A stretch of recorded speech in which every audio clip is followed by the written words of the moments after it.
Hello guys, तो क्या हाल चाल है आपके। This is Byomkesh and you are watching your channel Jhakaas classes. तो आज हम करने जा रहे हैं आप ही के class 10 science NCERT text book की चैप्टर नंबर 10 या फिर बोल सकते हो फिजिक्स का chapter number 1 light reflection and refraction.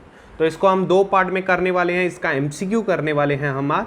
तो ये पार्ट 1 है, पार्ट 2 इसके बाद अपलोड हो जाएगा। कहाँ पे? आप ही के अपने चैनल जकास क्लासेस में।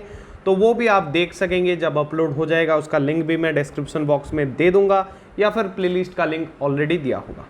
तो और एक बात आपको जानना पड़ेगा कि एमसीक्यू वीडियोस देखने से पहले सबसे ज़रूरी जो होता है वो होता है लेक्चर वीडियो देखना। अगर आपने लेक्चर नहीं देखा है तो उसका लिंक भी डिस्क्रिप्शन बॉक्स में मिल जाएगा, जाइए और लेक्चर वीडियोस देख के आइए। क्योंकि अगर आप समझे ही नहीं है चैप्टर को तो उसके क्वेश्चन आंसर को कैसे करेंगे, कैसे उसको समझेंगे, और आपको एग्जाम में भी हेल्प नहीं हो पाएगा। लेक्चर दिखेंगे, उसके बाद एमसीक्यू प्रैक्टिस करेंगे यहाँ पे, तो आपको बहुत हेल्प होगा 95+ फोड़ने में और अच्छा नंबर स्कोर करने में। So let's begin. जो देख के आ गए हैं या फिर जो देख के पहले से ही थे यहाँ पे, शुरू कर दें क्वेश्चन नंबर 1 से। The laws of reflection hold true for. तो जो लॉज ऑफ रिफ्लेक्शन होता है वो किसके लिए सही होता है, बोल रहा है पहला क्वेश्चन। तो लॉज ऑफ रिफ्लेक्शन था क्या? पहला कि the incidence ray, reflected ray and the normal light on same plane. और दूसरा क्या था? Angle of incidence equals to angle of reflection. ये दोनों लॉ। तो ये किसके लिए ट्रू होता है और ये क्वेश्चन इंपॉर्टेंट क्यों बन जाता है? क्योंकि ये CBSE Delhi 2020 previous year question है, सीबीएसई एक बार पूछ भी चुका है। तो ये क्या सिर्फ प्लेन मिरर्स के लिए ट्रू होता है? क्या कनकेव मिरर्स के लिए बस ट्रू होता है? ओनली मतलब क्या सिर्फ इनके लिए? कन्वेक्स मिरर के लिए ट्रू होता है? तो नहीं, ये ट्रू होता है ऑल रिफ्लेक्टिंग सरफेस के लिए। वो चाहे कोई भी रिफ्लेक्टिंग सरफेस हो, अगर कोई रिफ्लेक्ट कर रहा है लाइट को, रिफ्लेक्ट मतलब ऐसे बाउंस बैक कर रहा है, तो ये हर वो रिफ्लेक्टिंग सरफेस के लिए ट्रू है। So let's move to next question. Question number 2, when an object is kept within focus of a concave mirror. जब किसी भी ऑब्जेक्ट को रखा गया kept within focus of a concave mirror. तुम्हें फोकस का पहले पता है ना, ये अगर मान लो एक कनकेव मिरर कैसा ऐसा दिखता है, ये प्रिंसिपल उसका एक्सिस है मान लो, इसको क्या बोलते हैं? पोल। और लेंस में ऑप्टिकल सेंटर बोलते हैं। पोल, यहाँ पे एक फोकस होता है, एक सेंटर ऑफ कर्वेचर, उसके बाद इधर आता है फोकस और सेंटर ऑफ कर्वेचर, और पोल का मिड पॉइंट होता है ये फोकस। हम बोल सकते हैं अगर पैरेलल रे से आता है तो वो फोकस के थ्रू ही पास करता है, वो चाहे कहीं से भी आए। ये बात याद है ना, प्रॉपर्टीज। अब देखो, an enlarge image is form behind the mirror. तो जो ऑब्जेक्ट का साइज था उससे बड़ा वाला इमेज फॉर्म हुआ कहाँ? मिरर के पीछे। दिस इमेज इज, तो ये इमेज कैसा है बोल रहा है? क्या ये रियल है, इन्वर्टेड है, या फिर वर्चुअल एंड इन्वर्टेड है? तो सबसे पहली बात तो तुम ये जान लो कि अगर कोई इमेज इन्वर्टेड है तो वो रियल होना चाहिए। रियल इन्वर्टेड होता है, और वर्चुअल इन्वर्टेड कभी होता ही नहीं है। अगर वर्चुअल है वो, तो वो क्या होगा? इरेक्ट होगा। और अगर रियल है तो इन्वर्टेड होता है। ये एक बात ट्रेंड है, याद रख लो। रियल होता है तो क्या होता है? इन्वर्टेड। ये मैंने बताया भी था लेक्चर के टाइम। और जो रियल होता है वो इन्वर्टेड होता है, और जो वर्चुअल होता है वो इरेक्ट होता है। वर्चुअल वाला इरेक्ट होता है, समझ गए? तो अभी देखेंगे कि इसका आंसर क्या होगा। तो कैसा इमेज फॉर्म हो रहा है? एनलार्ज, मतलब ऑब्जेक्ट के साइज से थोड़ा वो इमेज कैसा है? बड़ा है। तो ये हमेशा एक वर्चुअल और इरेक्ट इमेज होगा जो बड़ा होता है। कहाँ पे? कनकेव मिरर पे। क्यों ये हुआ? ऑब्जेक्ट कहाँ पे हमने रखा था? With in the focus. और जब हम फोकस के अंदर रखते हैं किसी भी ऑब्जेक्ट को तो उसका बड़ा इमेज फॉर्म होता है बिहाइंड द मिरर, और जो इमेज फॉर्म होता है वो वर्चुअल एंड इरेक्ट होता है। सर वो पता कैसे चलेगा? तो मैंने एक टेबल बता दिया था कि कहाँ पे ऑब्जेक्ट रखने से कहाँ पर इमेज फॉर्म होता है और कैसा इमेज फॉर्म होता है। ये पूरा लेक्चर में समझाया था। जो लेक्चर देखे होंगे याद आ रहा होगा, थोड़ा भूल गए हो तो और एक बार जाओ लेक्चर को देखो, या फिर बुक में भी टेबल ड्रॉ कि जब फोकस के अंदर रहता है तो तब इमेज एनलार्ज होता है, वर्चुअल होता है और इरेक्ट होता है। समझ गए? तो ये डी होगा right answer.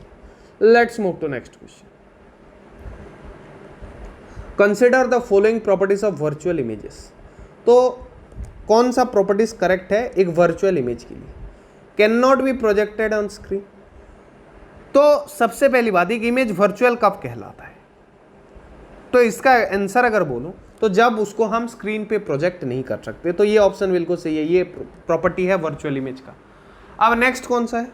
Are formed by both concave and convex lens, हाँ दोनों ही लेंस फॉर्म करते हैं virtual image. Are always erect, ये तो मैंने बताया था कि वर्चुअल होगा तो ऑलवेज इरेक्ट होगा और रियल होगा तो हमेशा इन्वर्टेड होगा। तो option 3 is also A correct properties. तो फोर्थ क्या है, आर ऑलवेज इन्वर्टेड, नहीं ये करेक्ट प्रॉपर्टी नहीं है क्योंकि रियल इमेज इन्वर्टेड होती है, वर्चुअल नहीं होती। तो 1, 2 एंड 3 जिसमें दिया है वो ऑप्शन करेक्ट होगा, option number C is the correct answer. Let's move to the next question.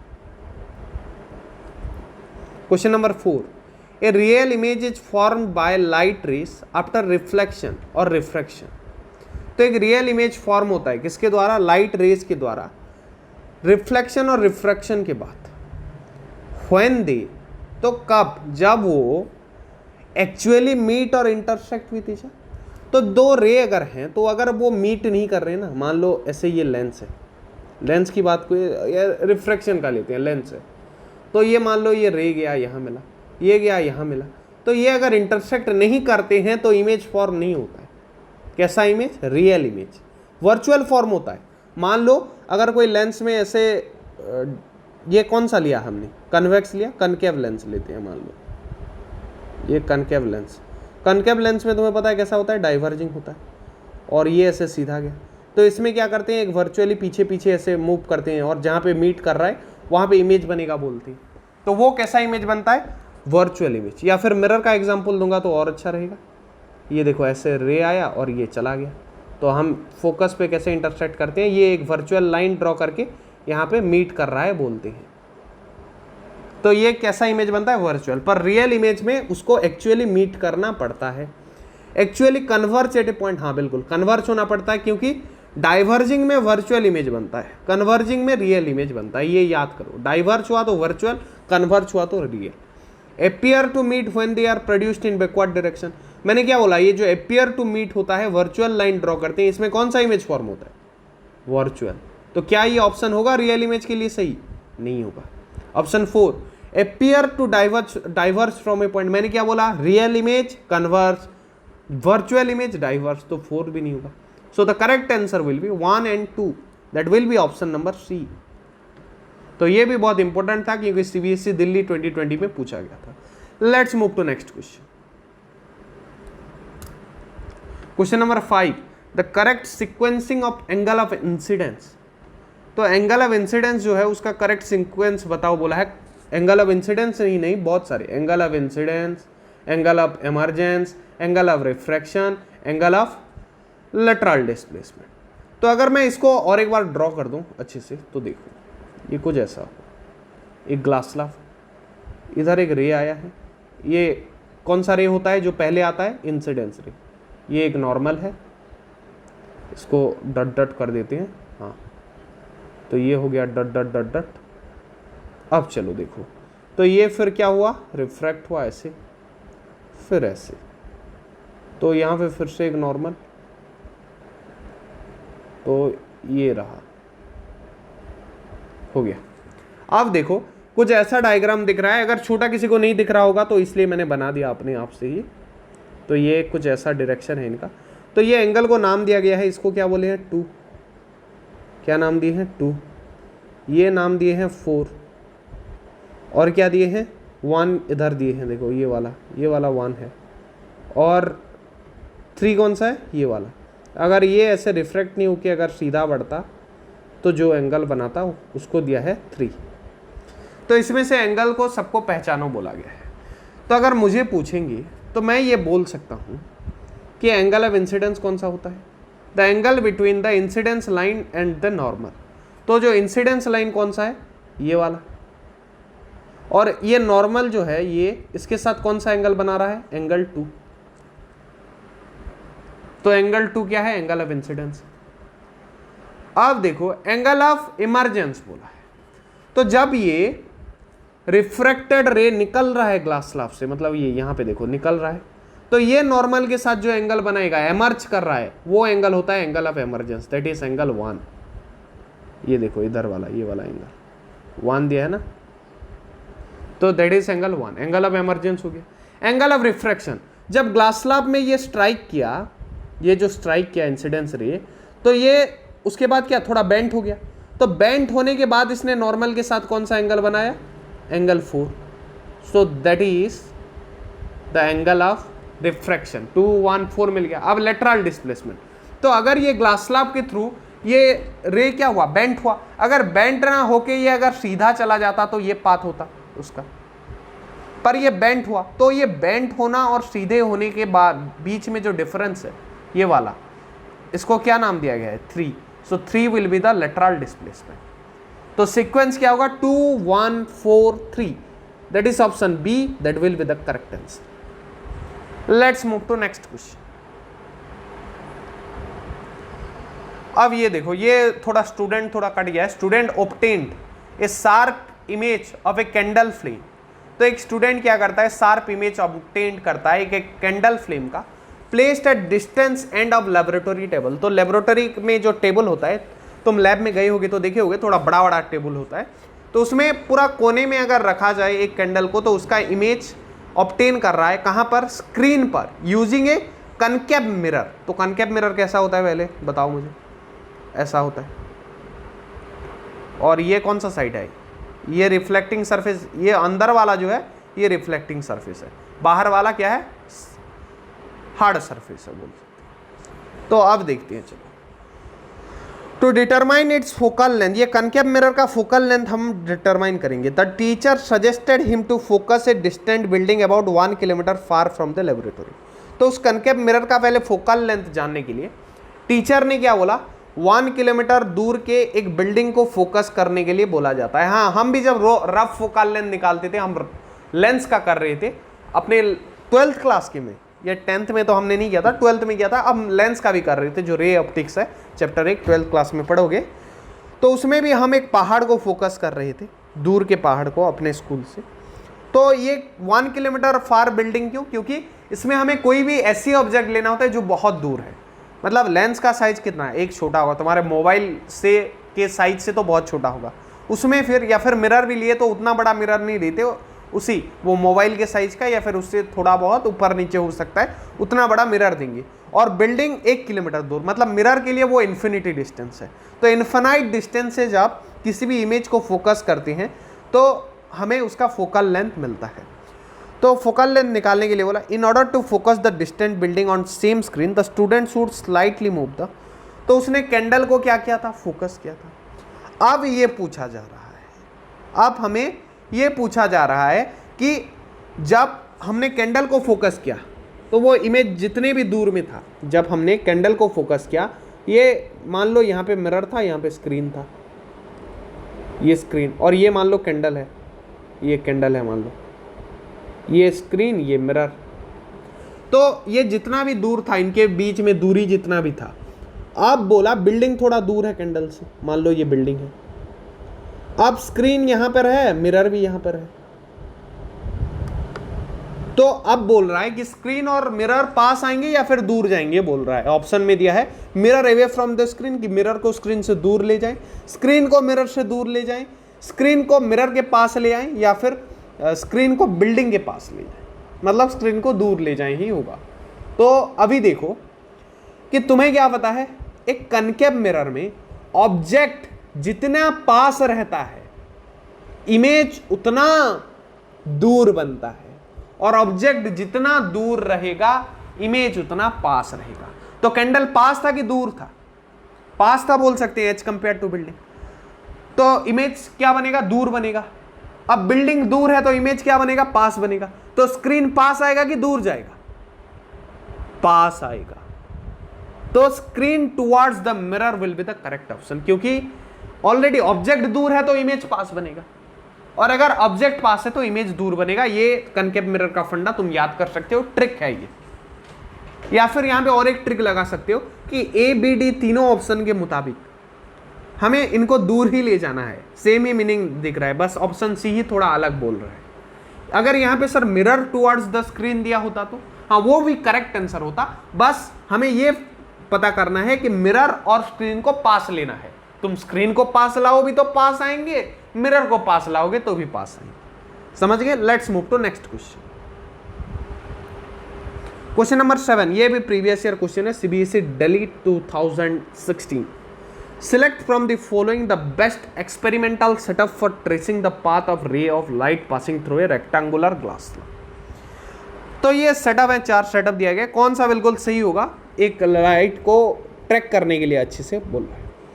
तो मैं अगर बोलूँगा तो एस जो है वो सबसे ज़्यादा सुटेबल होगा पर ट्रेसिंग ए रे light passing through a rectangular glass. क्यों, व्हाई? तो सबसे पहली बात कि हमें 45 डिग्री एंगल जब बनाते हैं तो सबसे बेहतर होता है। और यहाँ पे तुम्हें जो दिख रहा है ये सेटअप हमेशा, क्योंकि हमने क्या है यार 12th में ये एक्सपेरिमेंट हम करते थे, ये 45 डिग्री एंगल जब बनाएंगे तो बेस्ट होगा। पर यहाँ पे हम देख रहे हैं कि ये करीबन 60 डिग्री के आसपास एंगल बन रहा है, थोड़ा बड़ा बन रहा है, ये 45 डिग्री नहीं है, और ये थोड़ा कुछ ज़्यादा ही सो गया है, 30 डिग्री के आसपास होगा। ये एक्चुअली 45 डिग्री है, पर सर आपने तो एस बोला, एस भी 45 डिग्री है। तो यहाँ पे मैं ये बताना चाहता हूँ कि तुम जो बात कर रहे हो ये कि 45 डिग्री तो आर भी है एस भी है, तो सर वाई एस? तो बता देना चाहूँगा कि यहाँ पे जो ये डट नहीं है, ये डॉट, ये सारे पिन होते हैं जो हमें प्लॉट करने होते हैं लाइन के ऊपर, हम उसको धकेलते हैं या फिर पिन करते हैं बोल सकते हैं। तो ये पिन दूर नहीं रहेगा ना तो तुम अच्छे से मेजर नहीं कर पाओगे, उस पाथ को अच्छे से ट्रेस नहीं कर पाओगे। तो आर हमने क्यों नहीं लिया, आर भी तो 45 डिग्री था, क्योंकि यहाँ पे पिन पास है, और पिन जब दूर दूर नहीं रहेगा तो मज़ा नहीं आएगा, हम ट्रेस नहीं कर पाएंगे अच्छे से। समझ गए? So let's move to the next question. So S will be the correct answer. ये याद रखना कि 45 डिग्री एंगल बनना सबसे बेहतर होता है और पिन दूर दूर रहना चाहिए, जितना दूर उतना अच्छा। तो जगास क्लासेस का नया वीडियोस भी आ गया है मैं बनाते टाइम, तो ये नोटिफिकेशन को ऑफ कर देते हैं। समझ गए क्यों एस हुआ correct answer? Let's move to the next question. Question number 8, to determine the approximate value of the focal length of a given concave mirror. हमें क्या डिटरमाइन करना है? Focal length, approximate focal length, accurate नहीं बल्कि approximate. किसका? एक concave mirror का। You focus the image of a distant object formed by the mirror on a screen. The image obtained on screen as compared to object is always। तो यहाँ पे बोला है हमें फोकल लेंथ कनकेव मिरर का निकालना है। अगर हम एक इमेज को फोकस कर रहे हैं एक डिस्टेंट ऑब्जेक्ट के, बहुत दूर है मतलब इन्फिनाइट है, जो मिरर बना रहा है स्क्रीन के ऊपर, जो इमेज ऑब्टेन्ड हुआ है स्क्रीन, वो ऑब्जेक्ट के मुकाबले छोटा होगा कि बड़ा होगा? देखो कनकेव मिरर लेके हमने और एक क्या काम किया था, बिल्डिंग को फोकस कर रहे थे, कहाँ पे? स्क्रीन पर। तो तुम्हें वहां से भी आइडिया मिल जाना चाहिए कि बिल्डिंग के साइज का तो स्क्रीन नहीं होगा, ऑब्वियस सी बात है। तो क्या वो कभी भी सेम साइज का होगा? तुम मुझे बताओ, क्या वो कभी भी सेम साइज का होगा? नहीं होगा। कैसा होगा? छोटा होगा, मतलब डिमिनिश्ड होगा। डिमिनिश्ड तो पता चल गया, और सारे ऑप्शन में डिमिनिश्ड है, और ये डिमिनिश्ड हाईली डिमिनिश्ड कोई पंगा नहीं है, इसमें तुम कंफ्यूज मत होना। अभी देखते हैं कि इन्वर्टेड था या फिर इरेक्ट था। इन्वर्टेड था, लेटरली इन्वर्टेड था या फिर इरेक्ट था। तो सबसे पहली बात, हाईली डिमिनिश तो नहीं हुआ है, मतलब बिल्डिंग पूरा वो मक्खी के साइज का भी नहीं बन जाएगा। डिमिनिश्ड होगा पर उतना भी छोटा नहीं बन जाएगा, तो नॉर्मल डिमिनिश्ड होगा। तो अभी हमें देखना है कि इरेक्ट है या फिर इन्वर्टेड। तो सबसे पहला चीज जो तुम्हें चेक करना पड़ेगा कि जब एक कनकेव मिरर में ऑब्जेक्ट इन्फिनाइट पे होता है, बहुत दूर बोला है ना, तो इन्फिनाइट पे होता है, तो जो इमेज फॉर्म होता है वो डिमिनिश्ड होता है, इन्वर्टेड होता है, और कैसा होता है? रियल होता है। रियल, इन्वर्टेड और डिमिनिश्ड होता है। ये मैं कहां से पता चलेगा बोला? टेबल से। जो टेबल याद करेगा उसको ये सब फटाफट से आएगा। तो जब इन्फिनाइट पे होता है ऑब्जेक्ट तो कैसा इमेज फॉर्म होता है? Real, inverted, diminished. तो देखो कौन सा ऑप्शन है, ये एक ही है, option number B. So it will be the correct answer. और ये प्रीवियस ईयर में पूछा भी गया था 2016 में, Delhi set, outside Delhi set. समझ गए?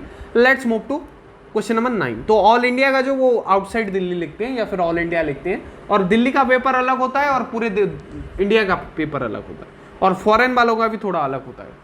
मीन्स फॉरेन, सर फॉरेन वाले हमारा CBSE पढ़ते हैं? हाँ बिल्कुल। जो इंडिया के हैं, मान लो वो जर्मनी में रह रहे हैं या फिर अमेरिका में रह रहे हैं, दुबई में रह रहे हैं, तो वो क्या इंडियन गवर्नमेंट के लिए काम करें, और वहाँ पे भी इवन हमारे जो केंद्रीय विद्यालय नहीं है वो वहाँ पे भी होता है, मीन्स CBSE एजुकेशन होता है। तो वो भी बहुत से बच्चे होते हैं जो CBSE बोर्ड पे एग्जाम देते हैं, पर उनका पेपर थोड़ा सा अलग बनाया जाता है। Let's move to next question.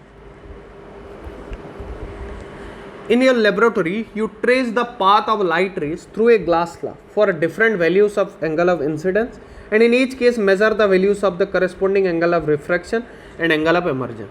तो भाई एक ग्लास स्लैब तुमने लिया, सिंपल सी बात है, और तुमने क्या किया, एक इंसिडेंस लिया डिफरेंट एंगल का, कभी 45 डिग्री मान लो लिया, कभी 30 लिया, मतलब डिफरेंट एंगल ऑफ इंसिडेंस तुमने लिया, डिफरेंट टाइप ऑफ, तुम एक्सपेरिमेंट कर रही हो, तो उस हिसाब से तो तुम्हारा एंगल ऑफ इंसिडेंस चेंज हो रहा है, तो एंगल ऑफ रिफ्रैक्शन और एंगल ऑफ इमर्जेंस भी चेंज होगा।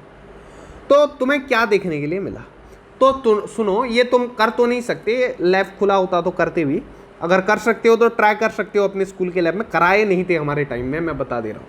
तो इसमें क्या, एक चीज़ याद करना रहता है, मैं बोलता हूँ लेक्चर में जो कंप्लीट नहीं हो पाता क्वेश्चन आंसर में हो जाता है, कुछ ऐसा ही कंसेप्ट ये है।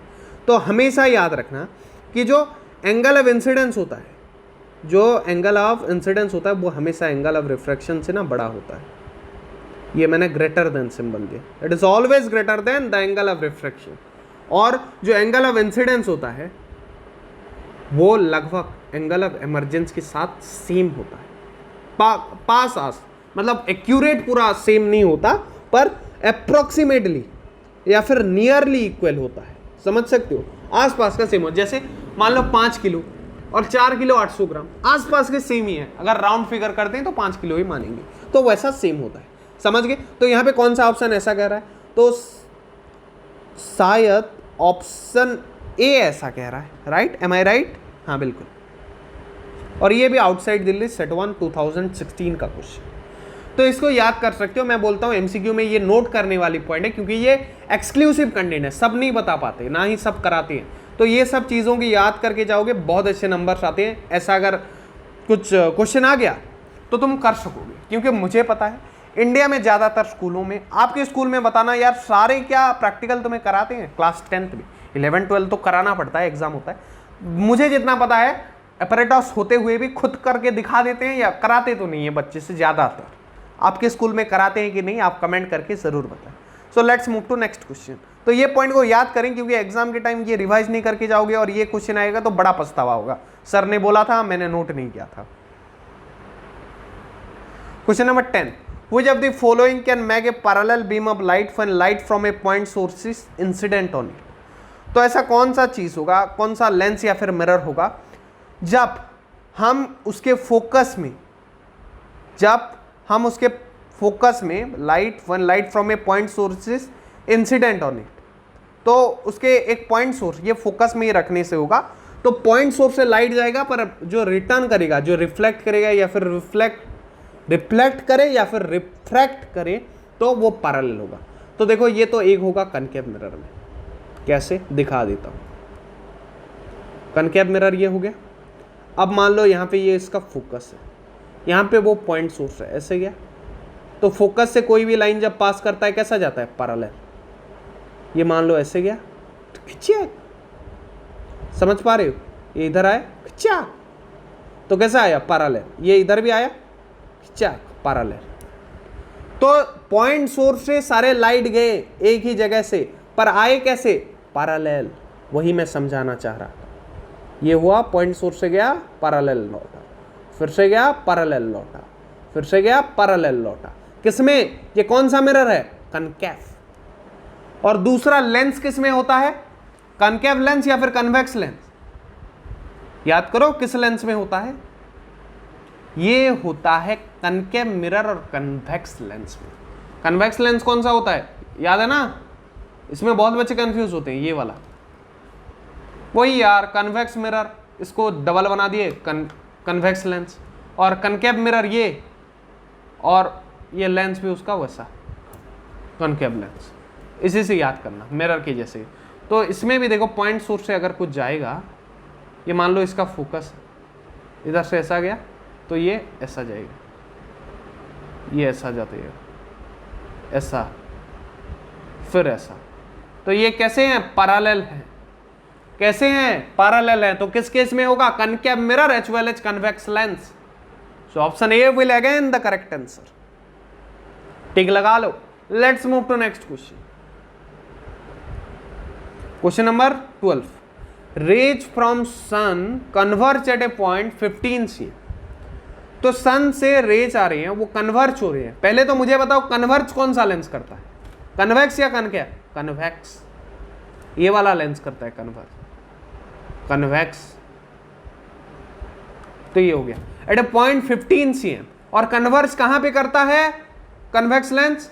उसके फोकस पर। मतलब ये पता चल गया कि 15 cm उसका क्या है, फोकस है, इन front of a concave mirror. तो कन्वेक्स लेंस करता है, कनकेव मिरर भी क्या कन्वर्ज करता है। तो मुझे लग रहा था लेंस है पर ये मिरर है। तो मिरर भी कौन सा है, ये वाला मिरर, ये करता है कन्वर्ज, जिसको कनकेव मिरर बोलते हैं। और वो भी कहां पे करता है, अपने फोकस में। मतलब 15 cm फोकल लेंथ है, समझ गए।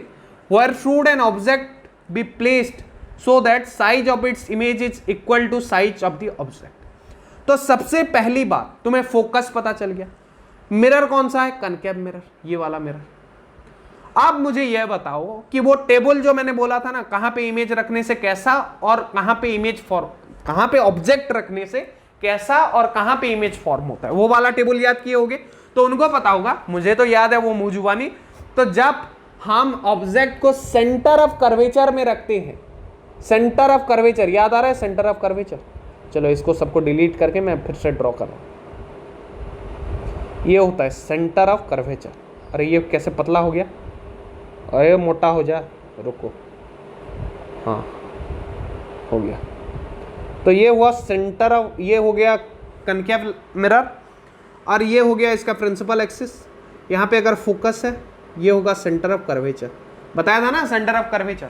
और सेंटर ऑफ कर्वेचर किसके, जब रखते हैं ऑब्जेक्ट को तो कैसा इमेज फॉर्म होता है, सेम साइज का इमेज फॉर्म होता है। कैसा इमेज, सेम साइज का। और सेंटर ऑफ कर्वेचर का दूरी कितना होता है, फोकस का डबल, ये बताया था ना, C इक्वल्स टू 2f। और f हमें कितना पता है, कितना है 15, 2 इंटू 15 30 cm। तो देखो 30 cm in front of mirror. हो गया ऑप्शन बी हमारा answer. Let's move to the next question. तो चलो मूव करते हैं। तुम चाहो तो ब्रेक ले लेके भी देख सकती हो वीडियो, पढ़ाना तो मुझे है ना। So let's move to next question.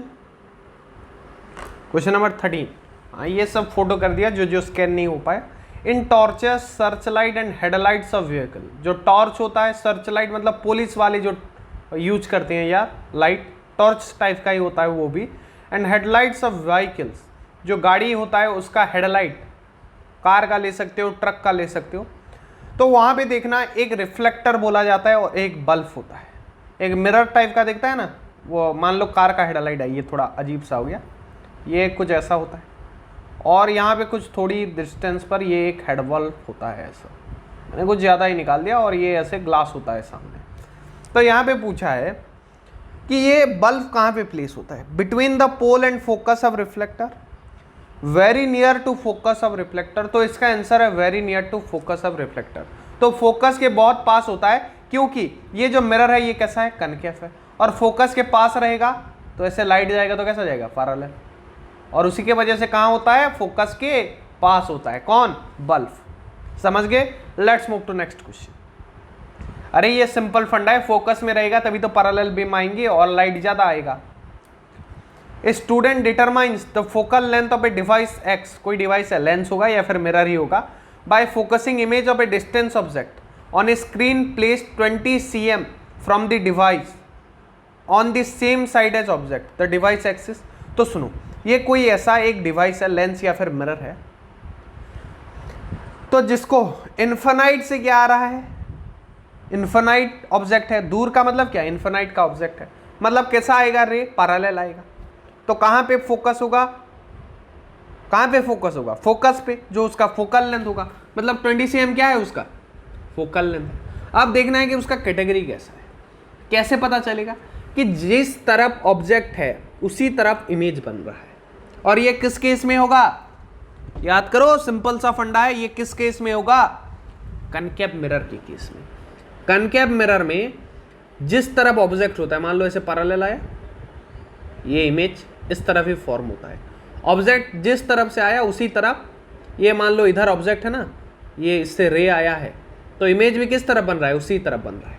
जबकि कन्वेक्स मिरर में क्या होता है, अगर बात करूं कन्वेक्स मिरर का, देखो तो कन्वेक्स मिरर में कुछ ऐसा हो जाता है, ये ऐसा होता है, ये रे आया ऐसे ही है, तो ऑब्जेक्ट जिस तरफ होता है उसके उल्टे साइड ये इमेज फॉर्म होता है, मतलब बिहाइंड द मिरर होता है, इसलिए कन्वेक्स मिरर नहीं है, कनकेव मिरर है। सर यहाँ पे कन्वेक्स लेंस का भी ऑप्शन था, तो कन्वेक्स लेंस पे कभी किस सेम साइड पे बनता है इमेज, ये ऐसे जाएगा, ये भी डिफरेंट साइड में बन रहा है, तो बस कनकेव मिरर के केस में ही ये सेम साइड में इमेज फॉर्म हो पाएगा। So option D will be the correct answer. Previous year question था फॉरेन स्कीम, देखो ये फॉरेन वाले बच्चों के लिए है। So let's move to next question. ये इंपॉर्टेंट है, जितने भी फॉरेन का हो, दिल्ली का हो, आउटसाइड दिल्ली, दिल्ली वाले ये मत समझना आउटसाइड दिल्ली हमारे लिए इंपॉर्टेंट नहीं, तीनों टाइप के क्वेश्चन सबके लिए इंपॉर्टेंट है, बिकॉज ये रिपीट हो जाएगा कब तुम्हें पता भी नहीं चलेगा, या फिर आंकड़ा चेंज करके यही डाल देंगे। So let's move to next question. A student obtains a blurred image of distant object on a screen using convex lens. Lens कौन सा है, कन्वेक्स, मतलब कैसा दिखेगा, कन्वेक्स लेंस कैसा दिखता है, ये वाला लेंस, समझिए। ये थोड़ा मेरा ये नीचे वाला पोर्शन क्यों पता नहीं थोड़ा मोटा हो जाता है, हाँ ऐसा लेंस। तो अब ये देखो, इसको मिटा देते हैं कि कन्वेक्स लेंस हो गया, obtains a blurred image of distant object using a convex lens. To obtain a distinct image on the screen he should move the lens. तो इसमें देखो हमें बोला गया है कि लेंस को आगे पीछे कैसा करें कि हमें वो इमेज अच्छे से दिख जाए। तो सबसे पहली बात, क्या उसको दूर ले जाएं स्क्रीन से या फिर पास ले आए, पर यहाँ पे ऑप्शन डी में एक चीज दिया है, देखो आइदर टुवर्ड्स और अवे फ्रॉम द स्क्रीन। तो मैं बोलता हूँ ये सबसे सेफेस्ट आंसर होता है। कोई भी क्वेश्चन हो, अगर वहां पे मतलब ये इमेज फॉर्म करने वाला क्वेश्चन, अगर वहां पे बोला गया है कि या तो टुवर्ड्स या तो अवे अगर दिया गया है, तो उस ऑप्शन पे आंख बंद करके टिक लगाने का। क्यों भाई, क्योंकि सुनो, अगर वहां पे इमेज ब्लूअर्ड फॉर्म हो रहा है, अच्छे से फॉर्म करने के लिए स्क्रीन पे हमें या तो आगे लेना पड़ेगा या तो पीछे लेना पड़ेगा, ऊपर नीचे का पंगा होता नहीं है। तो इसके लिए एक ऑप्शन देखो, मान लो उसमें आगे लेना होगा, मतलब पास लाना पड़ेगा, अगर अवे में टिक कर दिए तो गलत हो जाएगा, अगर दूर ले आना पड़ा और तुमने पास में टिक कर दिया तो भी गलत होगा। पर अगर आइदर टुवर्ड्स और अवे, मतलब पास भी लेंगे या दूर भी लेंगे, थोड़ा ट्राई करके देखेंगे, लिख दिए ऑप्शन डी, तो तुम सेफ जोन में रहेंगे। तो अगर दोनों ही ऑप्शन एक ऑप्शन में है, आइदर टुवर्ड्स और अवे, तो उसमें ही टिक लगाने का, समझ गए। Let's move to next question. Question number 18, ये foreign scheme CBSE previous year question है बोर्ड का 2017 का। An optical device has been given to a student and he determines its focal length by focusing the image of sun on a screen placed 24 cm from the device on the same side as the sun. Select the correct statement. तो सबसे पहली बात, सन बहुत दूर है, मतलब कहाँ पे है, इन्फिनाइट पे है, और इन्फिनाइट से रे कैसा आएगा, पैरेलल, और पैरेलल आता है मतलब कहाँ पे, कन्वर्ज या फिर डाइवर्ज होता है, फोकस में, मतलब उसका फोकल लेंथ कितना है, 24 सी, ये पता चल गया पहली बात। अब ये कनकेव है या कन्वेक्स है कैसे पता चलेगा, यहाँ पे हमें एक चीज बोला गया है कि from the device on the same side as sun. तो जो इमेज बन रहा है वो किस साइड पे बन रहा है, सेम साइड पे, जिस साइड से सन का रे आ रहा है उसी साइड पे इमेज बन रहा है, जो कि किस केस में होता है, concave mirror. So answer will be concave mirror with focal length 24 C. सो 18 का कैंसा होगा, option C will be the correct answer. समझ गए कि नहीं समझ गए, अरे सेम साइड बोला मतलब दुनिया भर में एक ही ऑप्शन है, क्या नाम है, इन्फिनाइट से आ रहा है और सेम साइड से बन रहा है, तो कनकेव मिरर, आंख बंद करके ठोकना। उसके बाद ये दूर से आ रहा है, इन्फिनाइट से कैसा आता है, पैरेलल, और पैरेलल कहाँ पे कन्वर्ज होता है, देखो यार ये हो गया कनकेव मिरर, ये आ गया पैरेलल, ये इधर से भी मान लो अगर पैरेलल आया तो कहाँ पे ये कन्वर्ज होते हैं, फोकस पे, तो फोकल लेंथ 24 cm है, समझ गए। Let's move to next question. Question number 19, इसको चाहो तो कर सकते हो क्योंकि ये ऑप्शन में एक पंगा है कि ये बी और डी ऑप्शन बिल्कुल सेम है, चलो बता देता हूं फिर भी। तो यहाँ पे एक्स और वाई देखो दो डिवाइस है, या तो लेंस है या फिर मिरर है, हमें ये बात पता करना है। तो यहाँ पे तुम एक्स पे देख रहे हो ये पैरेलल बीम ऑफ लाइट आ रही है और बाद में वो क्या हो गए, कन्वर्ज हो गए। सबसे पहली बात, एक्स के थ्रू ये लाइट रे पास कर पाएगी, नहीं कर पाई, पास किए हैं, ये इधर से इधर गए हैं, तो क्या किए, पास किए। पास किए मतलब इससे क्या पता चला कि ये लेंस है। अगर मिरर होता तो क्या करता, रिफ्लेक्ट करता, बाउंस बैक कर देता, वापस लौटा देता। तो ये लेंस है, एक्स तो लेंस है, पर कौन सा लेंस है, कन्वर्जिंग लेंस। और कौन सा लेंस कन्वर्ज करता है, कनकेव या फिर कन्वेक्स, कन्वेक्स लेंस। कौन सा, कन्वेक्स लेंस, समझ गए।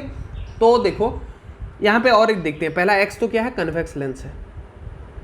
अब वाई देखते हैं, वाई कैसा है, ये देखो पास नहीं कर पा रहा है, ये इधर से आया और क्या हुआ, रिफ्लेक्ट हो गया। मतलब क्या है, मिरर है। कौन सा मिरर है, कैसे पता चलेगा, ये रे कैसे आए हैं, पैरेलल, हुए क्या है, कन्वर्ज, दोनों आके एक पॉइंट पे मीट कर रहे हैं। समझे बात को। और जब कुछ पैरेलल आके एक पॉइंट पे मीट करता है तो वो कौन सा मिरर होता है, कनकेव मिरर। यहां पे भी क्या हुए, कन्वर्ज हुए हैं, पास आए हैं, इकट्ठा हुए हैं। और इकट्ठा बस एक ही केस में होता है, कन्वेक्स लेंस या फिर कनकेव मिरर। तो यहां पे तो मिरर का केस है, मतलब कनकेव मिरर। कन्वेक्स मिरर में क्या होते हैं, डाइवर्ज होते हैं, दूर दूर जाते हैं, समझ गए। सो पहला तो होगा कन्वेक्स लेंस और दूसरा क्या है, वाई, कनकेव मिरर। तो देखो कौन सा ऐसा है, और ये सब इनके फोकल लेंथ है, क्योंकि कन्वर्ज हमेशा फोकस पे ही होता है। तो option B will be the correct answer. So let's move to the next question. ये डी भी सेम है, तुम देख सकती हो जिसमें भी जाओ, कुछ डिफरेंस नहीं है यहाँ पे, मुझे तो नहीं दिख रहा है। Device X is a convex lens, यहाँ पे भी device X is a convex lens, and device Y is a concave mirror, device Y is a concave mirror, whose focal lengths are 20 cm and 25 cm respectively, whose focal lengths are 20 cm and 25 cm respectively। दोनों same है, दोनों ये option, ये misprint होता है बहुत बार। Let's move to next question. तुम्हें एक ही दिया होगा एग्जाम में, अगर दो दो आएगा ना तो लगा देना जो भी तुम्हें लगता है ठीक।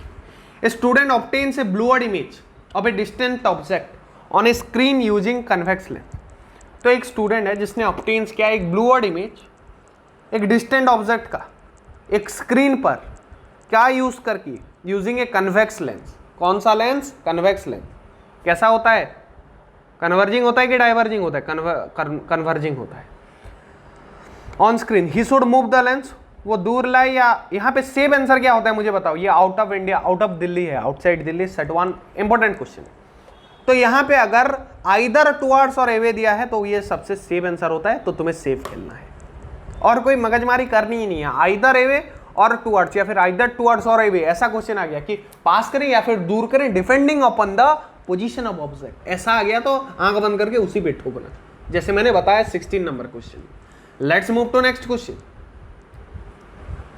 Question number 21।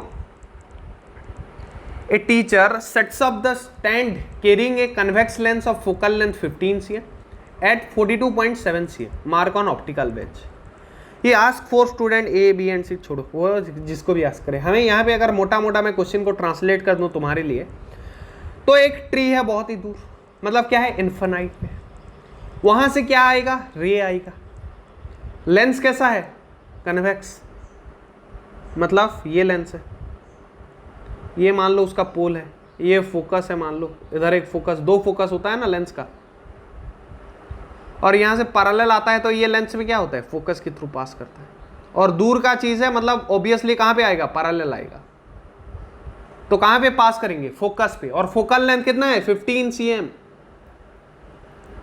पहले कहाँ पे था ये बोल रहा है, 42.7 cm पे था, कौन, लेंस, और उसमें फिर कितना जुड़ गया, 15, मतलब कितना हुआ, 55, 57 पॉइंट्स, ये 57 होगा ना, हाँ 57.7 cm होगा।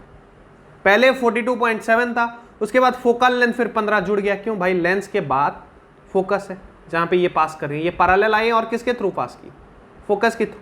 और फोकस की दूरी कितना है लेंस से, 15 cm, तो 15 cm और जुड़ जाएगा किसमें, 42.7 में, उसमें और 15 अगर जुड़ गया तो कितना हुआ, 57.7। और ये कौन सा पोजीशन होगा, कौन सा पोजीशन होगा, ये जहां से रे पास करेगा, जो कि हमें मांगा गया है। सो 57.7 दैट इज 3 किस में बोला है, देखो option C will be the correct answer. तो यहाँ पे हमें मांगा क्या था सर, जो आपने ये बता दिया। तो यहाँ पे हमें मांगा है कि स्क्रीन को कितना दूर रखें, ऑप्टिकल बेंच में कि हमें एक्यूरेट परफेक्ट इमेज मिल पाए। तो हमें फोकस पे इमेज मिलेगा, और फोकस कितना दूर है, लेंस से और 15 cm, लेंस से और 15 cm। लेंस कितना दूर था 42.7, तो उसमें फिर 15 ऐड कर दिए। Let's move to next question. Question number, अरे ये चलो चेंज हो जा, हाँ, question number 23। Suppose you have focused on a screen the image of candle flame placed at farthest end of the laboratory table using a convex lens. If your teacher suggests you to focus the parallel rays of sun reaching your laboratory table on the same screen, what you are expected to do is to move the। तो जैसा concave mirror का case होता है, करीबन वैसा case convex lens का होता है। जितना दूर ऑब्जेक्ट होगा उतना पास इमेज बनेगा, जितना पास ऑब्जेक्ट होगा उतना दूर इमेज बनेगा। मतलब एज कंपेयर टू जो कैंडल फ्लेम है लेबोरेटरी टेबल पे, सन क्या है, दूर है या फिर पास है, बहुत दूर है, या कैंडल फ्लेम से बहुत दूर है, मतलब इमेज बहुत पास बनेगा। तो हमें लेंस को पास लेना पड़ेगा या फिर दूर लेना पड़ेगा, लेंस को स्क्रीन के पास लेना पड़ेगा। तो देखो ऑप्शन कौन सा है क्वेश्चन नंबर 23 के लिए, option A will be the correct answer. अरे सुनो फिर से, अगर समझ में नहीं आया और एक बार समझा रहा हूं, देखो ये क्या है, अरे यार चलो इसको मिटा देते हैं। अगर नहीं समझे तो समझो कि जो कनकेव मिरर का केस होता है, कुछ सिमिलर केस कन्वेक्स लेंस का होता है। ऑब्जेक्ट जितना दूर होगा उसका इमेज उतना पास में बनेगा, और ऑब्जेक्ट जितना पास आएगा उसका इमेज उतना दूर बनेगा। मतलब ये जो कैंडल फ्लेम था, कैंडल फ्लेम पास था कि दूर था, एज कंपेयर टू सन पास था। तो इसका इमेज जहां पे बन रहा था, सन अभी थोड़ा दूर है तो उसका इमेज थोड़ा और पास बनेगा, तो स्क्रीन को पास लाना पड़ेगा, या तो लेंस को स्क्रीन के पास लेना पड़ेगा। तो यहां पे स्क्रीन को पास लेने वाली बात नहीं है, तो लेंस को पास लेने वाली बात है, तो वो हो गया हमारा करेक्ट ऑप्शन। समझ गए? Let's move to next question. A spherical mirror and a thin spherical lens have each a focal length of -15 cm। तो सबसे पहली बात, फोकल लेंथ -15 अगर किस मिरर का आया तो वो मिरर कैसा है? पहली बात, वो मिरर कैसा है? कन क्या होगा, कनकेव होगा या फिर कन्वेक्स होगा? बताओ बताओ फटाफट से। तो वो कनकेव होगा। और अगर लेंस का भी -15 आ रहा है तो ये क्या है, कौन सा लेंस है ये? क्या फिर ये वाला लेंस कौन सा है? Concave. So both lens and mirror are concave. समझ गए? Let's move to next question. बहुत ही आसान है, माइनस आ गया, concave. Which of the following lens would you prefer to use while reading small letters found in the dictionary? तो ये देखो, जो होता है ना उम्र होने के बाद, 40 क्रॉस करने के बाद, तो छोटे लेटर उनको दिखाई नहीं देता, तो वो कौन सा यूज करते हैं? तुमने ये डिजीज पढ़ा होगा, मैंने पढ़ाया था, नहीं पढ़े नहीं मत बोलना, तुम लेक्चर नहीं देखे होगे, जाओ वरना देख के आओ। सबसे पहली बात, बिना लेक्चर के कुछ फंडा समझ में नहीं आएगा, ना ही इसका फायदा होगा। जो लेक्चर देख के आएगा यहां से फिर एमसीक्यू करके जाएगा, एग्जाम में वो फोड़ के आएगा। समझ गए? तो which of the following lens, तो वो होता है एक कन्वेक्स लेंस, एक कन्वेक्स लेंस। और फोकल लेंथ 50 cm, मतलब कितना मोटा होगा समझ नहीं पा रहे हो तुम बात को। ये हमेशा 5 cm का होगा, ये छोटा वाला लेंगे क्योंकि तुम्हें स्मॉल लेटर पढ़ना है, वो माइक्रो मतलब क्या माइक्रोस्कोप का वो छोटा कोई चीज़ नहीं देखना है, तो 5 cm क्योंकि छोटा आंकड़ा चाहिए। 50 cm समझ पा रहे हो क्या वो लेंस बनेगा, बहुत ही मोटा हो जाएगा। तो उतना मोटा भी नहीं चाहिए हमें, 5 cm will be enough. Let's move to next question, that is question number 26। चलो देखते हैं। Figure shows a ray of light as it travels from medium A to medium B. ये इधर से ट्रेवल कर रहा है, किधर? इधर। तो ये जब मीडियम में एंटर हुआ तो सिंपल सा क्या दिख रहा है हमें? रिफ्रैक्शन हुआ है, बेंट हुआ है। ये ऐसे सीधा जाना चाहिए, ये ऐसे सीधा जाना चाहिए, पर ये थोड़ा क्या हो गया? बेंट हो गया। समझ गए बात को? So refracting index of medium B relative to medium A will be. तो तुम्हें पता है ये नॉर्मल है, कौन सा, ये वाला। और अगर कोई लाइट रे नॉर्मल की तरफ बेंट हो रहा है, अगर वो नॉर्मल की तरफ बेंट हो रहा है, यहां पे एक फंडा हम लगा सकते हैं, क्या लगा सकते हैं, sine i by sine r and B E. यहां पे क्या बोला है, रिफ्रैक्टिव इंडेक्स मांगा है। मान लो रिफ्रैक्टिव इंडेक्स को मैं म्यू लेता हूं, किसका, अब medium B to with respect to या फिर with relative to medium A, और इसका फॉर्मूला क्या था, साइन, क्या था याद करो थोड़ा, sine i by sine r. और यहां पे एंगल ऑफ इंसिडेंस कितना है, ये जो नॉर्मल के साथ एंगल बना रहा है, नॉर्मल कौन सा है, 60 डिग्री नॉट 30 डिग्री, कंफ्यूज मत होना, ये नॉर्मल है, ये इंसिडेंस रे है, इनके बीच जो एंगल बन रहा है कितना है, 60 डिग्री। साइन 60 डिग्री कितना होता है, मैथ अगर पढ़ना चाहते हो तो जगह क्लासेस में उसके लिंक मिले ना मिले, तुम चैनल में जाओ, वो मिल जाएगा वहां पे। हमने मैथ भी टोटल टर्म 1 का खत्म करके रखा है ऑलरेडी, और मैथ नहीं आता, ट्रिग्नोमेट्री तो नहीं होगा यार। साइन आई कैसे निकालोगे, sine 60 degree will be equals to √3। Sine 30 degree कितना होता है, 1/2। साइन 45 डिग्री 1/√2, और साइन 60 डिग्री √3/2। याद आ गया। अब देखो साइन 45 डिग्री कितना बोला, साइन आर जो है, आर मतलब एंगल ऑफ रिफ्रैक्शन, तो ये रिफ्रैक्टेड रे नॉर्मल के साथ कितना एंगल बना रहा है, 45 डिग्री। सो साइन 45 डिग्री कितना होता है, बताओ यार, अभी ही बोला 1/√2। समझ पाए। तो इसको अगर हम डायरेक्ट प्रोसेस में जाएंगे तो ये √2 आ जाएगा ऊपर, क्योंकि ये 1 से डिवाइड हुआ है, मतलब ऊपर प्लस हो जाएगा और 2 नीचे चला जाएगा, तो ये हो जाएगा देखो ये मैं इसको लिख देता हूँ और एक अच्छे से थोड़ा, √3/2 है, डिवाइडेड बाय कितना है, 1/√2। तो डिवाइड का मतलब क्या है, उल्टा मल्टीप्लीकेशन, √3/2 इंटू √2/1। समझ गए, √2 into √2 equals to 2 into 1 equals to √3/√2। आ गया हमारा आंसर। तो देखो ऑप्शन में कौन सा है, √3/√2, option A is the correct answer. Let's move to the next question. Simple है यार, स्नेल्स लॉ डालना था, sine i by sine r. मैं भी स्नेल्स लॉ बोल रहा हूँ, छोड़ो छोड़ो। A light ray enters from medium A to medium B as shown in the figure. The refractive index of medium B relative to A will B.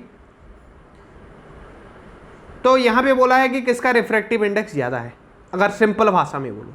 और तुम्हें मैंने बताया था नॉर्मल कौन सा है, पहले ये जान लो, ये है नॉर्मल। और अगर ये रे ये कैसा जाता, अगर नहीं बेंड होता तो सीधा जाता। अगर ये नॉर्मल की तरफ बेंट हुआ है, अगर ये नॉर्मल की तरफ बेंट हुआ है, तो मीडियम बी का रिफ्रैक्टिव इंडेक्स ए से ज्यादा है या फिर 1 से ज्यादा है बोल सकते। So greater than unity. Less than कब होता, अगर ये इधर बेंड होता, इधर बेंड होता, मतलब नॉर्मल के दूसरे तरफ। अगर नॉर्मल की तरफ बेंड हो रहा है मतलब मीडियम में दम है, रिफ्रैक्टिव इंडेक्स ज्यादा है। समझे बात को। So let's move to next question. Question number 28 last question है। हाँ, नेक्स्ट पार्ट 2 में कवर करने वाले हैं, जिसका लिंक तुम्हें मिल जाएगा डिस्क्रिप्शन बॉक्स में। Which of the following statements is true? इनमें से कौन सा स्टेटमेंट ट्रू है बोल रहा है। A convex lens is 4 diopter power having focal length of 0.25 metre. तो पहले तो पावर का फॉर्मूला क्या है तुम्हें पता होना चाहिए, 1/f या फिर 1/f।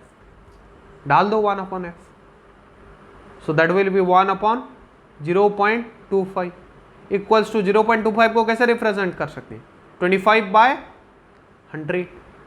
ये 100 यहाँ डिवाइड है तो ऊपर आ जाएगा, इक्वल्स टू 100/25।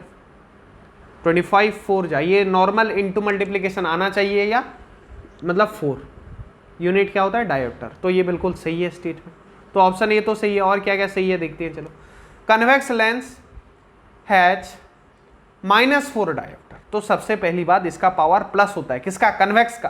तो ये तो यहां से ही गलत हो गया, माइनस जब ले लिया।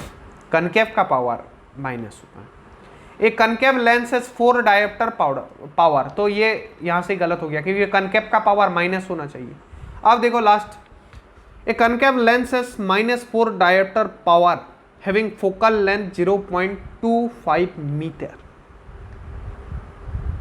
तो अब हम क्या करेंगे, सिंपल सा फंडा है, ये एक करेक्ट हो गया है। और अगर इसमें अगर जाऊं मैं तो फोकल लेंथ जो होता है कनकेव लेंस का, मान लो कनकेव लेंस कैसा दिखता है पहले, इसका फोकल लेंथ किस में होता है, माइनस में होता है, इसलिए इसका पावर भी माइनस में होता है। अगर इसको निकालने जाऊं तो ये भी करेक्ट निकल जाएगा। समझ पा रहे हो बात को? तो इसके लिए हमें ऑप्शन ए में ही आंसर मिल गया है, तो ऑप्शन ए को भी जाना है। अगर एग्जाम में ऐसे डबल आंसर वाले क्वेश्चन कम मिलेंगे, पर अगर मिले तो सबसे पहला जो निकला है उस पर जाना, ट्रस्ट करना। समझ गए? तो इसी के साथ तुम्हारा ये वाला यूनिट होता है खत्म, तो मुझे लेना पड़ेगा तुमसे विदा। मिलते हैं अगले वीडियोस में, तब तक के लिए सारे लेक्चर वीडियोस खत्म करो। डिस्क्रिप्शन में बहुत सारे लिंक है तुम्हारे रिलेटेड, सबको चेकआउट करना चाहिए तुम्हें। सारे लेक्चर खत्म करना पड़ेगा, एमसीक्यू खत्म करना पड़ेगा, फिर रिवाइज करने के बाद जब एग्जाम देने जाओगे तब तुम फोड़ के आओगे 95+। तो मैं लेता हूं तुमसे विदा यार, मिलते हैं अगले वीडियोस में, तब तक पढ़ते रहो, जगास क्लासेस के वीडियोस देखते रहो। जय हिंद, वंदे मातरम।